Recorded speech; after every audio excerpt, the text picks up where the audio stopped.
اگر ہم اس آیت کریمہ کو نہ مانیں، علم غیب کی نفی کریں، تو پھر ہم اس آیت کریمہ کے انکاری بن جائیں گے، جو کہ آیت کریمہ کا انکار کرنے والا کفر میں چلا جاتا ہے۔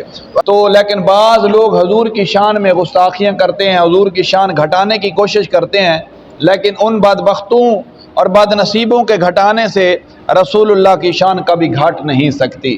جتنی مرضی کوششیں کرتے پھرے، اعلیٰ حضرت فرماتے ہیں عقل ہوتی تو خدا سے نہ لیتے لڑائی، عقل ہوتی تو خدا سے نہ لیتے لڑائی، یہ گھٹائیں اسے منظور ہے بڑھانا تیرا، یہ گھٹاتے رہیں، یہ جتنا کرتے ہیں کرتے رہیں، لیکن اس رب ذوالجلال کو تیری شان بڑھانا منظور ہے کہ میرے محبوب صلی اللہ علیہ وسلم غیب بتانے میں بخیل نہیں ہیں، میرے محبوب غیب بتانے میں بخیل نہیں ہے۔ یہ آیت کریمہ بالکل صراحتاً اس چیز کی گواہی دے رہی ہے، اعلان کر رہی ہے کہ رب ذوالجلال نے اپنے محبوب مصطفیٰ صلی اللہ علیہ وسلم کو غیب پر مطلع فرما دیا۔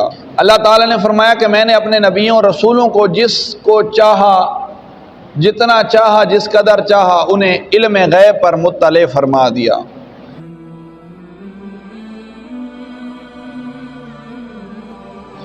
حدیث پاک سے ابتدا کرتے ہیں۔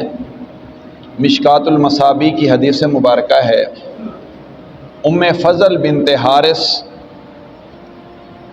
سے روایت ہے کہ وہ رسول اللہ صلی اللہ علیہ وسلم کی خدمت میں حاضر ہوئیں اور بولیں یا رسول اللہ صلی اللہ علیہ وسلم، میں نے آج رات ایک خواب دیکھا۔ فرمایا کیا ہے؟ بولیں کہ میں نے خواب دیکھا کہ بہت خطرناک خواب ہے۔ آپ نے فرمایا بولیں کیا خواب ہے؟ پھر آپ نے کہا کہ وہ بہت خطرناک خواب ہے۔ اللہ کے نبی نے پوچھا بتائیں کیا خواب ہے؟ اور حضرت ام فضل فرماتی ہیں میں نے خواب یہ دیکھا ہے کہ جیسے آپ کے جسم کا ٹکڑا کٹا اور میری گود میں رکھا گیا۔ رسول اللہ صلی اللہ علیہ وسلم نے فرمایا تم نے بہت اچھا خواب دیکھا ہے، اس کی تعبیر بہت اچھی ہے، انشاءاللہ فاطمہ ایک لڑکا جنے گی، وہ بچہ تمہاری گود میں رہے گا۔ چنانچہ حضرت فاطمہ نے حضرت امام حسین کو جنم دیا، اور وہ حضور علیہ الصلوۃ والسلام کے حکم فرمان کے مطابق آپ فرماتے ہیں کہ میری گود میں رہا۔ جیسے رسول اللہ صلی اللہ علیہ وسلم نے فرمایا، پھر ایک دن رسول اللہ صلی اللہ علیہ وسلم کی خدمت میں حاضر ہوں، انہوں نے آپ کی گود میں دیکھا، پھر فرمایا دھیان بٹ گیا تو رسول صلی اللہ علیہ وسلم کی آنکھوں سے آنسو بہہ نکلے، اور فرمایا کہ میں نے عرض کیا یا نبی اللہ آپ پر میری ماں باپ فدا ہوں، یا رسول اللہ یہ کیا معاملہ ہے؟ اللہ کے نبی علیہ السلام نے ارشاد فرمایا کہ میرے پاس ابھی جبرائیل امین آئے، انہوں نے مجھے اس چیز کی خبر دی کہ میری امت میں میرے اس فرزند کو قتل کر دے گی، میری امت اس میرے فرزند کو قتل کر دے گی، اور میں نے کہا کہ اس کو، فرمایا ہاں حضرت امام حسین کو، اور فرمایا کہ میرے پاس وہاں کی سرخ مٹی بھی لا کے دی گئی ہے، اور وہ مٹی یہ ہے کہ جس دن یہ مٹی خون بن جائے گی میری امت کے لوگ جو ہیں میرے فرزند کو شہید کر دیں گے۔ میں نے جو آیت کریمہ پڑھی ہے اسی کے مطابقت سے یہ حدیث پاک آپ کے سماعتوں کی نظر کی ہے۔ اس کی وجہ یہ ہے، آگے جا کر میں انشاءاللہ اس بات کو ثابت کروں گا کہ اس حدیث پاک کے پڑھنے کا جو مقصد ہے وہ کیا تھا۔ میرے مصطفیٰ کریم صلی اللہ علیہ وسلم کے غلاموں، آج کی گفتگو کا ہمارا جو عنوان ہے وہ ہے حضور علیہ الصلوۃ والسلام کا علم غیب پر مطلع ہونا۔ علم غیب پر مطلع ہونا، اس گفتگو کو ہم اپنا عنوان بنائے بیٹھے ہیں۔ جو آیت کریمہ تلاوت کرنے کا شرف حاصل کیا، وَعَلَّمَكَ مَا لَمْ تَكُنْ تَعْلَمْ وَكَانَ فَضْلُ اللَّهِ عَلَيْكَ عَظِيمًا، اس کا جو معنی بنتا ہے وہ یہ ہے، اللہ تبارک و تعالی نے ارشاد فرمایا کہ اے محبوب وہ تمہیں سکھا دیا جو کچھ تم نہ جانتے تھے۔ وَعَلَّمَكَ مَا لَمْ، وہ سب کچھ تمہیں سکھا دیا، مَا لَمْ تَكُنْ تَعْلَمْ، وہ جو کچھ تم نہ جانتے تھے، اور ذَلِكَ فَضْلُ اللَّهِ عَلَيْكَ عَظِيمًا، اور اللہ کا تم پر بڑا فضل ہے۔ قرآن پاک کی آیات بھی آپ کے سامنے جو پڑھی ہے، جن سے حضور علیہ الصلوۃ والسلام کا علم غیب ثابت ہو رہا ہے، وہ بھی آپ کو سناتا ہوں۔ وَقَانَ اللَّهُ لِيُطْلِعَكُمْ عَلَى الْغَيْبِ وَلَكِنَّ اللَّهَ يَجْتَبِي مِن رُّسُلِهِ مَن يَشَاءُ۔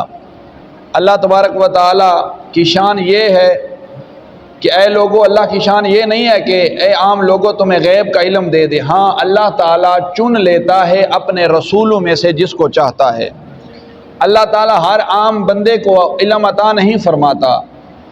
اللہ تعالیٰ نے ہر عام بندے کو علم غیب پر مطلع نہیں فرمایا۔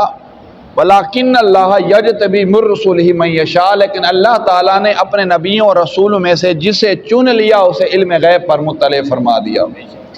عالم الغیب فلا یظہر علی غیبہ احد الا من ارتضی من رسول، کہ وہ جانتا ہے غیب کی خبروں کو۔ غیب کا جاننے والا تو اپنے غیب پر کسی کو مسلط نہیں کرتا سوائے اپنے پسندیدہ رسولوں کے۔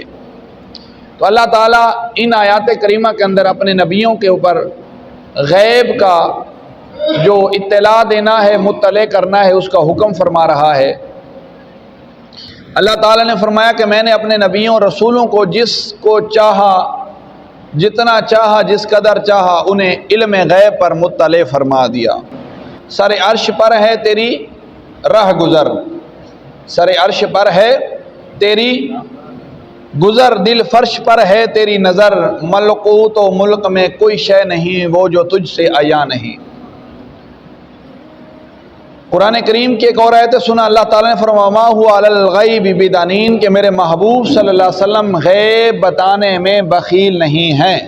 میرے محبوب غیب بتانے میں بخیل نہیں ہے۔ یہ آیت کریمہ بالکل صراحتاً اس چیز کی گواہی دے رہی ہے، اعلان کر رہی ہے کہ رب ذوالجلال نے اپنے محبوب مصطفیٰ صلی اللہ علیہ وسلم کو غیب پر مطلع فرما دیا۔ جی اللہ تعالیٰ کا یہ فرمان اسی وقت صحیح ہوگا جب ہم اللہ کے نبی علیہ السلام کو علم غیب جو دیا گیا ہے اس کی ہم اس بات کریں گے، اسے ثابت کریں گے، اسے مانیں گے، دل و جان کے ساتھ اسے تسلیم کریں گے۔ اگر ہم اس آیت کریمہ کو نہ مانیں، علم غیب کی نفی کریں، تو پھر ہم اس آیت کریمہ کے انکاری بن جائیں گے، جو کہ آیت کریمہ کا انکار کرنے والا کفر میں چلا جاتا ہے۔ تو اللہ تبارک و تعالیٰ نے اپنے محبوب مصطفیٰ صلی اللہ علیہ وآلہ وسلم کو علم غیب پر مطلع فرمایا۔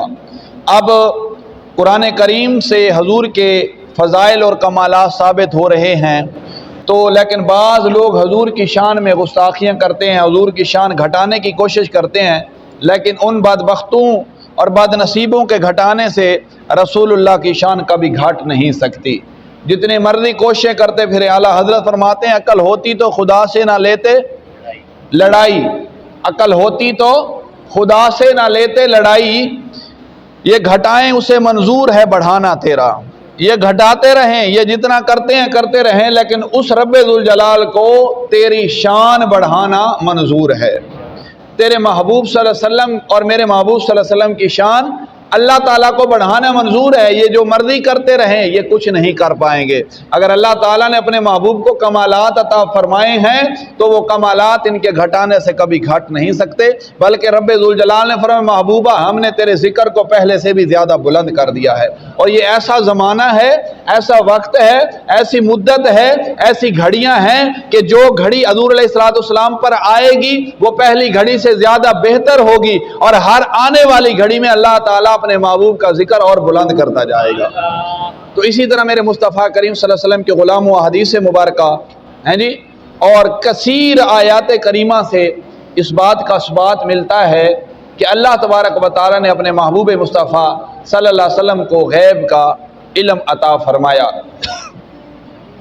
کچھ آیت کریمہ ایسی ہیں کہ جن کے اندر ظاہری طور پر ہمیں یہ لگ رہا ہے کہ اللہ تعالیٰ نے اپنے سوا کسی کو غیب کا علم عطا نہیں فرمایا، لیکن وہاں پر اللہ تعالیٰ کے بیان کرنے کا جو مقصود ہے وہ یہ ہے کہ جو ذاتی علم ہے وہ فقط میری ذات کے پاس ہے، ذاتی علم کا مالک فقط میں ہوں، دنیا کائنات کے اندر ذاتی علم کا مالک اور کوئی نہیں ہے۔ ہاں میں جس نبی کو جتنا چاہتا ہوں، اپنے نبیوں میں سے میں نے نبیوں کو چن لیا ہے، جس قدر چنا ہے، جتنا چنا ہے، جس نبی کو چنا ہے، اور امام الانبیاء تاجدار رسالت حضرت محمد مصطفیٰ صلی اللہ علیہ وآلہ وسلم کو اللہ تعالیٰ نے ایسا علم عطا فرمایا کہ کائنات کے اندر کوئی بھی ایسا بندہ اس علم کی نفی نہیں فرما سکتا۔